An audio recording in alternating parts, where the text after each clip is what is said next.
you do a prayer for us? Thank you. If I may, let me begin this morning with our Education Committee meeting. Thank you, members, for being here and being here early, and a lot of nice smiles on your face Thursday morning. And this is not our normal meeting time, but here we are, so thank you. Let's begin today with prayer. Chairman Chokas, do you mind doing the prayer for us? Thank you, Mr. Chairman. Let us bow our heads. Oh, Heavenly Father, please continue to watch over us as we deliberate on trying to do what's right for the citizens that gave us this responsibility. Please continue to guide us and give us wisdom as we look to you and seek knowledge. Watch over us today as many of us travel home, and please protect us as we travel. In Jesus' name we pray. Amen. Amen. Thank you. Let me state today in a meeting I was in, maybe some of y'all were in there, I made mention about what heroes our teachers are and our educators. And I want to point that out as many times as I possibly can. I had heroes as teachers that changed my life. And so I'm proud of our heroes. We look for heroes a lot when we're younger, whether they're athletes, whether we're watching a cartoon. But those true heroes were oftentimes the one that I'd see at 8 o'clock in the morning till 3, and I was young. So members, keep that in mind, that we have a bunch of heroes in this state that work everyday children and are working right now.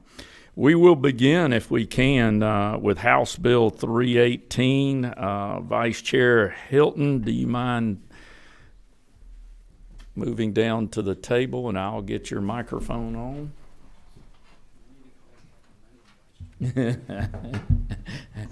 You missed a good committee meeting yesterday with that, Madam Vice Chair. So I'll work on that one for the future. I'll at the appropriate time, maybe. Yeah, I don't want to repeat that. Let's look and see if on 318 that we all have the same number. LC 491351S. Yes, sir. Thank you, Mr. Chairman. We'll turn it over to you. Thank you, Mr. Chairman. Thank you, members of the committee. Honored to present to you House Bill 318 for your consideration this morning.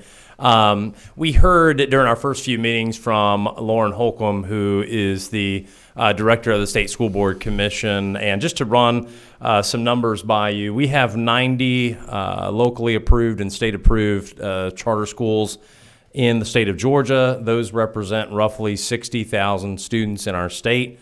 But I think the number that sticks out to me more is we have 17,000 currently on a wait list to join a charter school. These are parents who literally are banging down the door to get into charter schools that we offer in our state. And so the content of 318 is really based on the feedback that we received from those 90 schools of how can we serve you and the local systems better. And they came back to us and said, you know, DOE is treating us great, but there's an agency within attached to DOE called the State Charter School Board, State Charter School Commission. That's all they do every single day is focus on serving our charter schools. And so, as I mentioned in the subcommittee, the crux of 318 is to move some of the responsibilities from DOE underneath the state charter schools so they can just laser focus, serve our local systems and make sure they're getting the service they need at a local level. So really additive. We're dedicating resources, time, and people who know this inside and out to make sure our locals are getting the best service they need.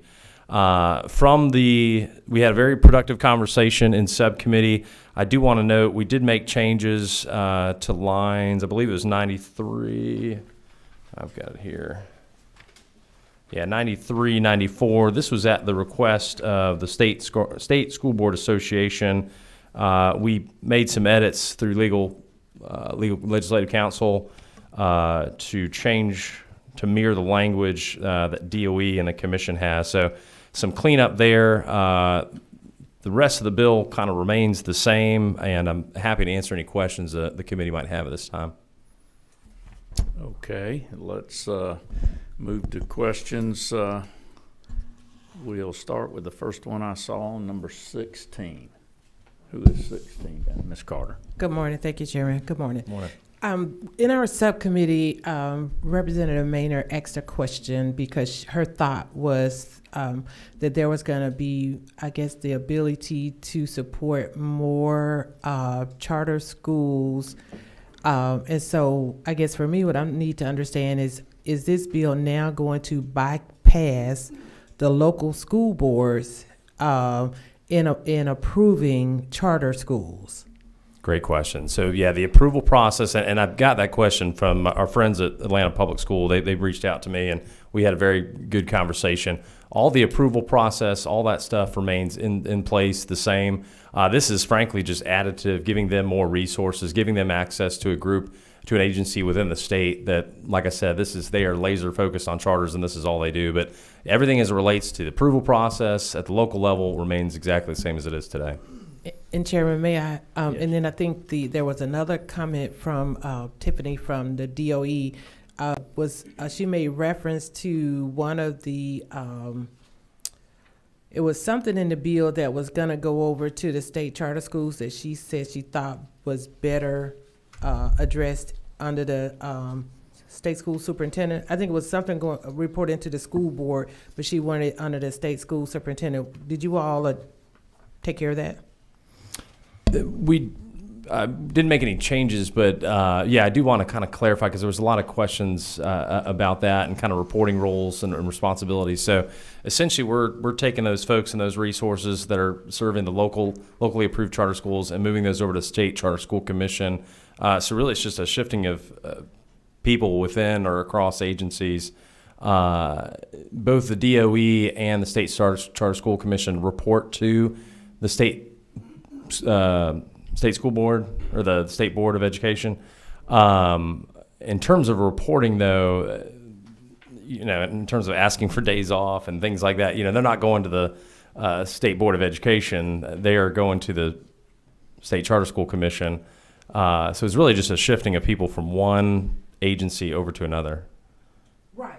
But there was one area that was reporting to the school board. But you're saying you guys didn't address that issue? We didn't make any changes in that area, correct? Thank Yeah. you. I'm trying to go in order by which I saw on 27. Is that you, Yes, sir. Representative Townsend? Thanks, Mr. Chair. Vice Chair Hilton, question for you. How does this affect, or does it affect, your local college and career academies that are considered charter schools, local charter schools? I don't believe that impacts them at all. Yeah, good question though. Thank Okay. you. Thank you. Okay. Number 22, Representative Chokus.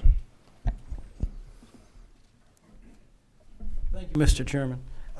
Representative Hilton, I've got one question, and it deals with line 97, and it may have been answered on line 155, but I want you to help me understand on line 97, the local school system shall itemize and assign a value to such administrative services actually provided by the local charter school. Now, administrative services and assign a value, is that an arbitrary value or is that a percentage? How are they going to determine that? Yeah, great question. So currently in code, what happens is a charter school, 3% of their budget is withheld for administrative fees from the charter school. All this bill is saying is, can you give us some transparency and clarity as to what are y'all doing with the 3%? And it can really be as simple as, hey, here's the 3%. We spend it on administrative services. We spend it on, these fees and et cetera. We just want to break down and some transparency for the charter school. If I had 3% of my personal income withheld, I'd kind of want to know where it went to. So that's all this bill is saying right here. Thank you. Yeah. Yeah, thank you. Number 10, is that Representative Howard? Who is 10? Ms. Glaze, Representative. Good morning again, Chair. I'd just like to know if Fulton County would be affected in an adverse way. There are a charter school system, so will they now be under this new commission, or are they going to stay where they are? They'll stay where they are. Okay, Yes, great. yes, ma'am. Thank you so much. Yeah. All right, seeing no more questions, do we have a motion for 318, House Bill 318? So moved, and Jokus, second by Townsend, is that correct? All right, all in favor say aye. Aye. All opposed, same sign? Aye. Okay, but it still carries there. Thank you, Thank you, Mr. Chairman. Representative or Vice Chair Hilton. What we'll do here is move you, since you have another bill now on the list, let's move you up. This is the House Bill 402. Let me check the number, LC, make sure you're working off that. I've got LC 491355S. Gotcha. That's All great. right. Well, move right on into that, please. Thank you, Mr. Chairman. I told a committee member yesterday if y'all didn't pass this, I'd show up in my swimsuit today, but I'll save you that. I want to thank the subcommittee yesterday. I don't think I've ever cried in a subcommittee meeting before, and for good reason. I want to thank Representative Cox and chairing the meeting yesterday. I'm proud to present to you today House Bill 402, proudly called the Edna Mae McGovern Act.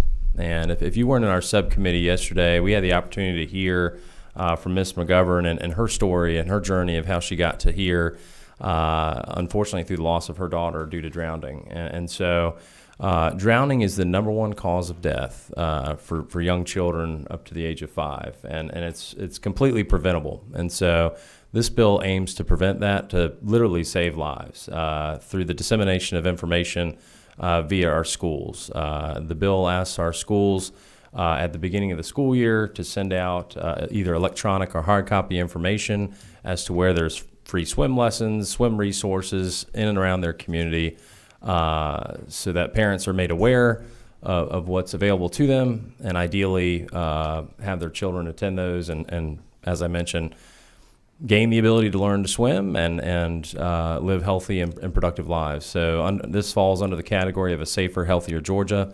I think it's a great piece of legislation. We'd be honored to have your support. Thank you for bringing this bill, Representative Hilton. Very good bill. Let me push on to the questions, if I may. Yes, sir. Number 22, Chairman Jokus. Representative Hilton, thank you for bringing this piece of legislation.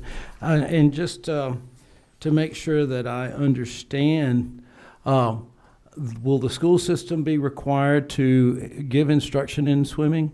Great question, and that came up in subcommittee, and we made some pretty substantial, probably the largest amendment I think I've ever made in subcommittee yesterday. Let me see if I can find it. There's a line in here that specifically says, lines 28 to 30, nothing in this code should be construed to require public schools or local systems to provide water safety educations themselves. So I'd point you to, line 28 to 30. So schools are not required to provide said education, and they're not required to allow children off from school to attend those lessons. Gotcha. Yep. Follow up, sir? Yes, you can. Good. I am a firm believer in water safety and swimming education for our youth, and I commend you on bringing this forward. My wife and I had our children swimming by the age of 3. Wow. And it's a life lesson. It does save lives, and I commend you. And I'd like to move further with other legislation along this line at some future date and at the appropriate time, sir. Thank you. We have another question, so thank you, Chairman Jokus. Number 26, Dubnik. Chairman, same thing, at the appropriate time. Let me point out, Ms. McGovern is in the room, and I know she's got to travel back, but thank you for this. Thank you. And your energy in this bill. Okay, do I have a motion for approval of House Bill 402? Jokus, second. Ms. Glaze, absolutely. Thank you, guys. With that, all in favor say aye. Aye. All opposed, like sign. That carries then. Thank you very much. Thank you. Thank you. We will go on to the Student Technology Protection Act, which is House Bill 338. And Vice Chair, I appreciate it if you take it here.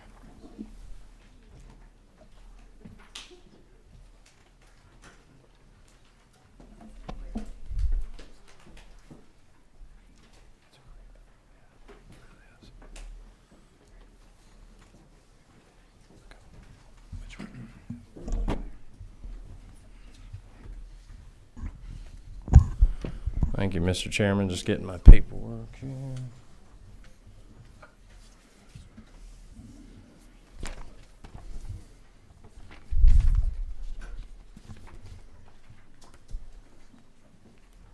Thank you, Mr. Chairman. I'll let you read the LC bill number if you've got it. Great. Thank you. LC 491352S. That's correct. That's what we've got. I stole your opportunity to do that, didn't I? I walked down here with it. Sorry about that, Mr. Chairman. Committee members, we bring before you the Student Technology Protection Act.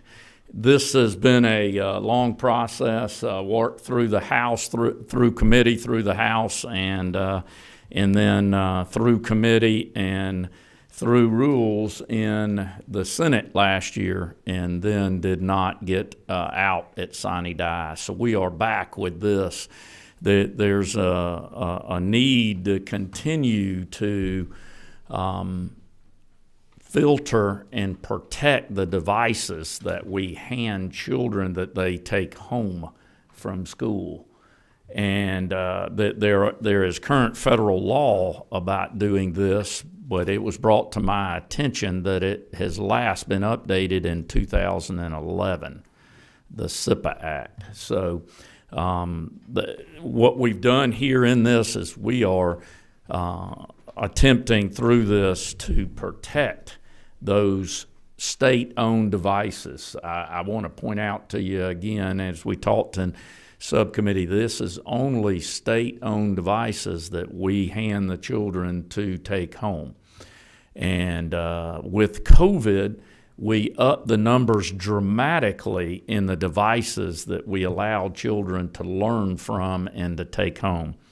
So through this process, over the course of the last couple of years, we've learned quite a bit about technology terminology such as encrypted, and have put that type of language in here so that we are sure we are filtering these devices. I made the statement in subcommittee that you can't unsee what you have seen. I want to say it again. You can't unsee what you have seen. And so we need to make every effort that we can, that what we send home from the state of Georgia, that device is fully protected, and that is whether a predator is trying to get on that device to communicate, or whether that's the material that the child is able to look up. I want to bring to your attention too, when we talk about filtering in this, we talk about grade appropriate. We do that already if you think about it with our curriculum. It's grade appropriate curriculum. We are trying to do the exact same thing here. So what I mean by that to you is a senior in high school can look at things, research things, can explore things that a second grader that is 7-year-old should not be doing. I think our parents recognize that. I think our the children, the teachers, generally, especially our older children, recognize that. But the Student Protection Act is putting in place a mechanism here also to involve the Department of Transportation to get them engaged with the school systems. Many of your school systems might have quite a few technology experts that work for them, meaning that you might have a whole department because of the size school system you are. But there are small school systems where one person is employed to take care of every device, every filter, every server, all the maintenance for the entire program. So it would be nice to have a team member in there in the form of the DOE that can come in, can work with these school systems, make recommendations on what is best for them to purchase. They can also, as you're probably aware, they receive technology funding from the state to purchase. They can also use SPLOSH money that they receive. Don't forget, though, that not everybody's on the same level of receiving SPLOSH money. So there's up and down. So in other words, purchasing the right filter that is at the right level of protection has to really be researched, have to get the right price, especially for the systems that do not have the amount of money to throw at it that some others do. But this bill is designed, in my eyes, as safety for our children, because you can't unsee what you have seen. We did go through an amendment in this bill. We pulled out some language in the committee meeting as we were attempting to assist with suicide with some of this technology, but that language was removed out of this bill. And but we are looking through this bill to really strengthen the filtering of devices that leave our campus especially, and the process for getting those filters. Mr. Chairman, I'll sit for questions. Thank you, Mr. Chairman. I've got 2 questions on the board. I'll go to number 16. Thank you, Chairman Vice. Thank you, Chairman. We appreciate what this bill is attempting to do, and we think it will be helpful and address even some issues that's not in the bill. But I still have a concern as it relates to the students' privacy. And I know that the Department of Administrative Services are going to work with the DOE to identify the vendors. Are there going to be stricter standards for the vendors who are going to be providing the filter technology to the schools so that we can have some level of comfort that the students' personal data will not be abused in any way? Because I understand we're trying to protect them for things that they could potentially access, and I think we're covered there. But then how do we protect the students' privacy? Because, you know, once you touch the computer, you do leave a footprint. So how strict are we going to be with the vendors who are going to provide the filtering technology for the districts? Well, the good question, Representative Carter. That's an exact reason to assist the systems that might not have as much capability on hand with the DOE. Remember, if we send home one that is not filtered, boy, that data is easily hacked, easily transferred of the inappropriate data. So I look at this as really strengthening that, and with the current laws that are in place about your students' personal data and the FERPA laws that are in on how we're able to disseminate that knowledge out. So I do believe this will provide even better protection and more eyes on what we have, and how we're being attacked. And I guess who could steal that data too. So good question though. Thank you. We'll go to Representative Glaze to my right. Chairman, I think this is a wonderful bill, and I've seen issues with this over the years, so I'm so thankful. I just have one quick question. Will charter schools, our new charter school compliance, will this also be inclusive of our new compliance charter school commission? Will they be under this? Yes, Representative Glaze answer is yes. This is for state schools and state-owned held devices. So if it is a state school, this is not going to go to the private sector, to any private sector. But again, the Supreme Court has determined we can be grade appropriate for a device the state sends. We cannot be for a personal device. We can't break into that privacy, but if we've got a computer that's owned by the state of Georgia, we have the right to put the filter on it. Thank you. Thank you. Down to my right, Representative Evans with a question.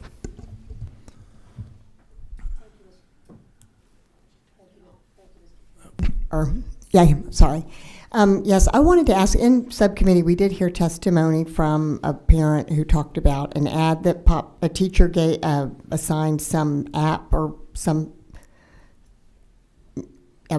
app or something, for questions, and to question her student on flashcards, she was saying, and then like an inappropriate ad came up. So would this filtering bill stop that? Correct. You cannot load apps that are not approved by the filter on this equipment. So that would shut that down. What you got, obviously, that's where the hackers start coming in. They try to get the message, this is what you want to do, and this is the way around it. And if you notice in this bill, with technology today, we need to look at it every year because technology is changing so fast. Apps are coming out new. So we've got a yearly update that is taking place in recommendations within this bill, which we think is going to be very powerful just because of the speed of technology today. And that's also on the what I'll call the criminal end. That speed is moving quick. We need to move quicker than they are. Thank you, Mr. Chairman. Looks like you've got two more questions. I'm going to go to my left, number 2. Thank you, Mr. Chair. And Mr. Chair, I love this bill. It really speaks to my heart because technology is something I thrive on. But one of the things I saw, and it was on line 88, and I'm kind of curious as to, I know we're talking about obscene material. This excludes any print material, correct? Yes, we're talking about online material here. That's correct. Okay, just because, obscene material is kind of general, but I don't know if there's some way we can point it out that it's I believe we gave a definition of obscene preference. here. Okay. So we've got a definition of obscene within it. And I've tried hard, everyone, to stay out of, if you look on page 5, all the, not good terms in my eyes for obscene material. When we first presented this bill, we went through a little bit of that, and I'm not saying it's embarrassing. I just don't want to glamorize it. It's just sitting here in this seat. But I think you can read them starting there on about line 96 and down. So I try to stay out of those, but we are definitely got the technology to know what obscene material is and filter that out. Okay, I just clarification for the medium, and the medium is just digital medium to computers, devices, stuff like that. Thank you. Great question. We'll go to number 19, Mr. Forlater. Mr. Chairman, thank you. Chairman, thanks for bringing this, and I want to acknowledge your work on this, not just in this session, but also last session. I know you've been very diligent, and I truly appreciate your efforts, and at the appropriate time, I'd like to recommend a due pass. This is the appropriate time. We got a second. I'll call to order. All in favor, or any discussion on the motion? Hearing none, all in favor say aye. Aye. Anyone against say like sign. Motion passes. Thank you, Thank you. members.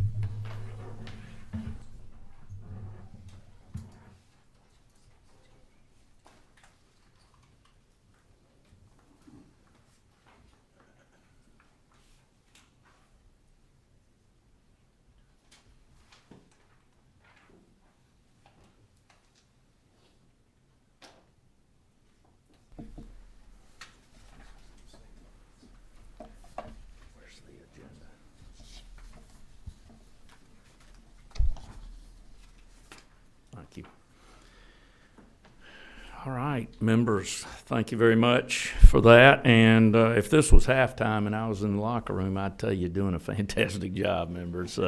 You're vetting the bills, you're communicating, and I appreciate your efforts early this morning. All right, we will go on to Chairman Perkle's bill, House Bill 51. Chairman, if you'll come on down to your seat right there in the front at the table. This again was discussed yesterday in subcommittee.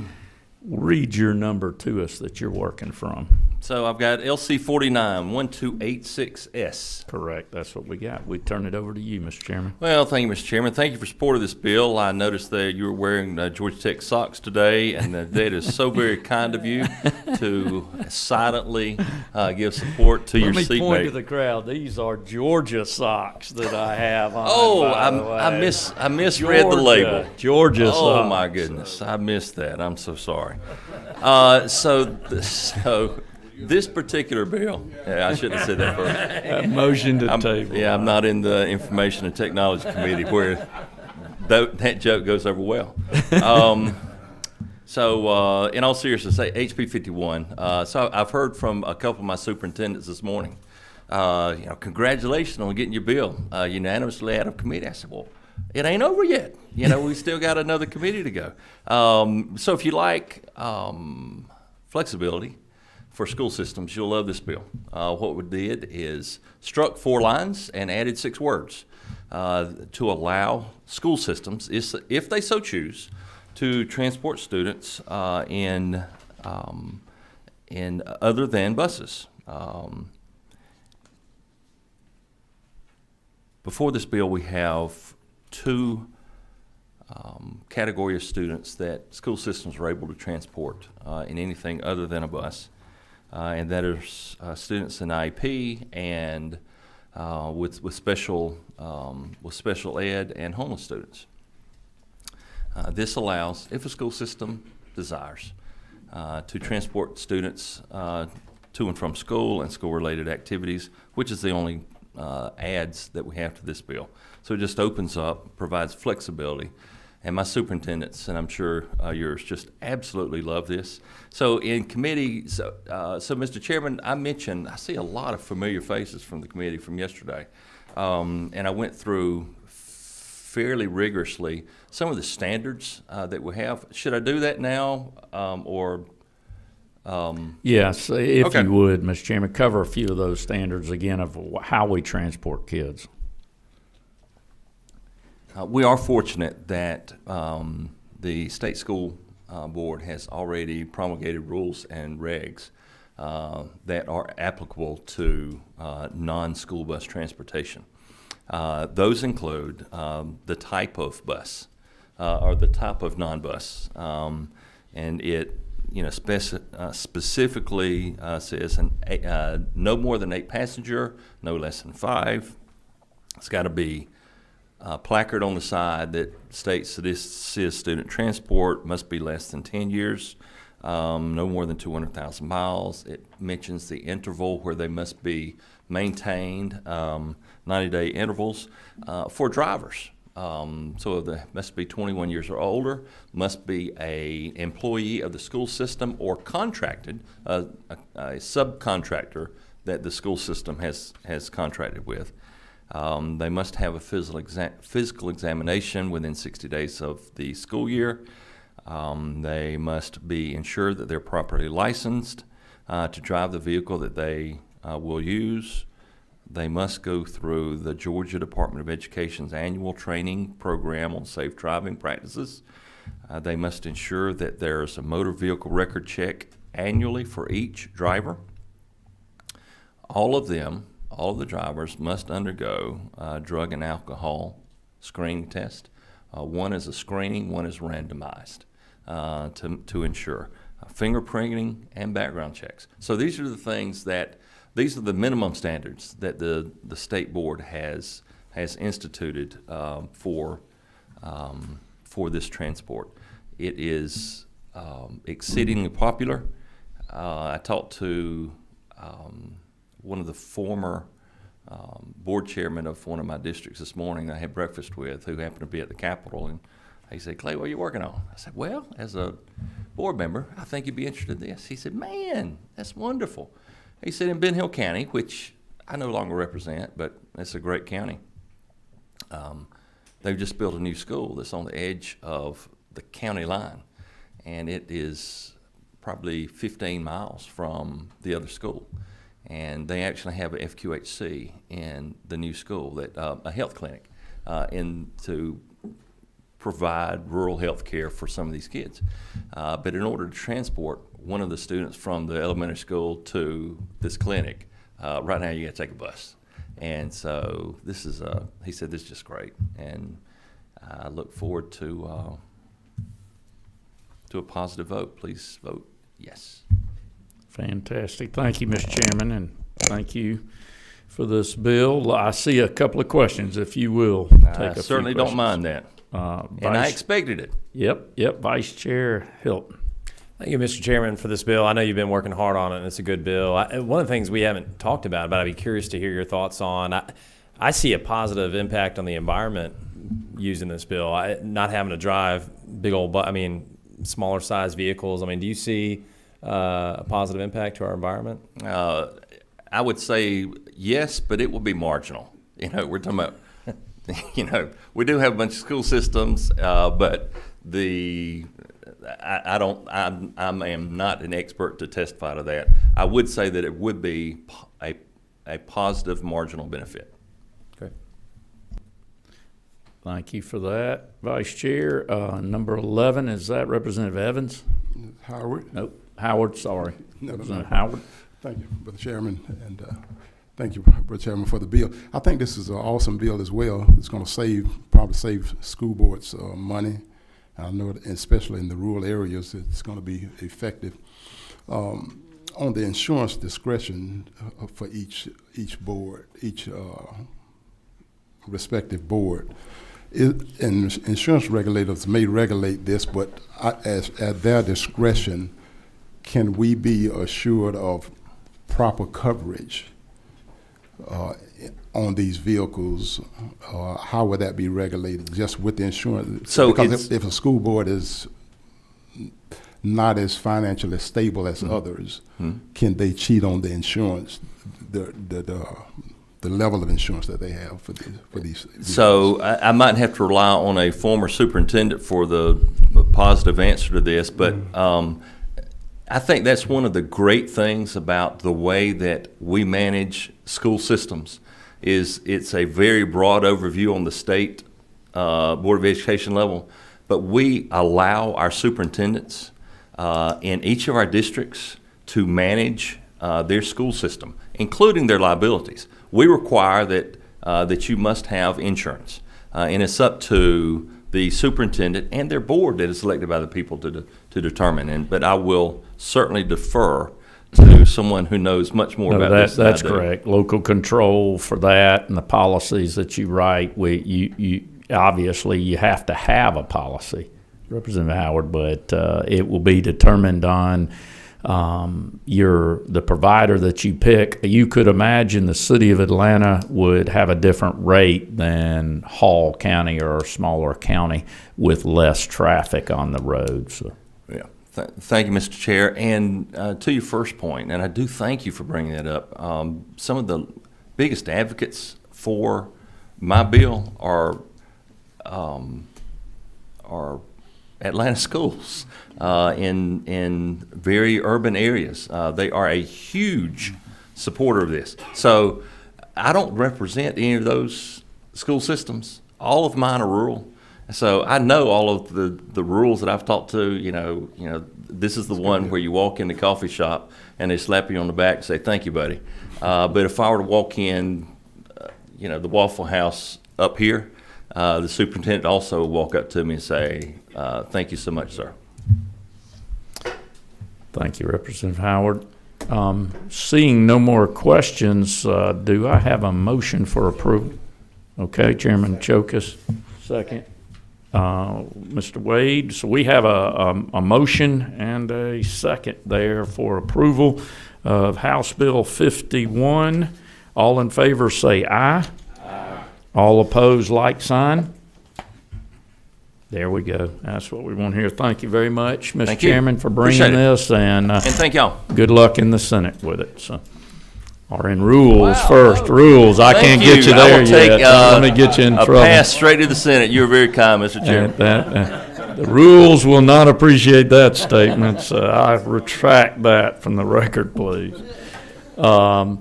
Committee members, thank you for your thinking about children and your knowledge and skills to help us move this committee forward this morning.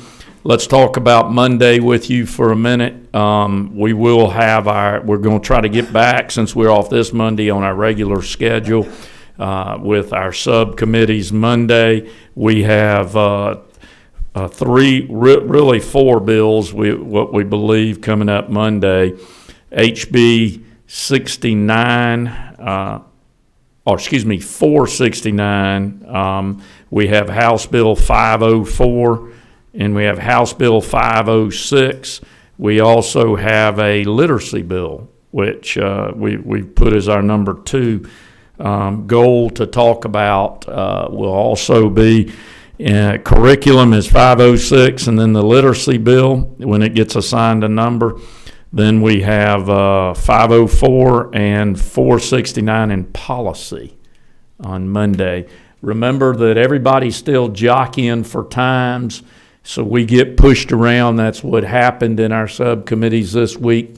So stay up on your emails. We'll send out assignments, spaces, and times hopefully tomorrow afternoon.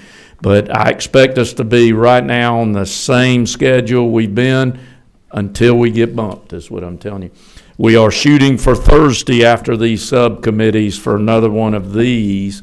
We'll try to go back to Thursday afternoons afterwards. Again, we're watching what's going on with our meeting in the chamber with the session. So it could change, as you're probably aware. So be flexible with me with rooms and times, but we're shooting for Monday and Thursday. Thank y'all. With that, we stand adjourned.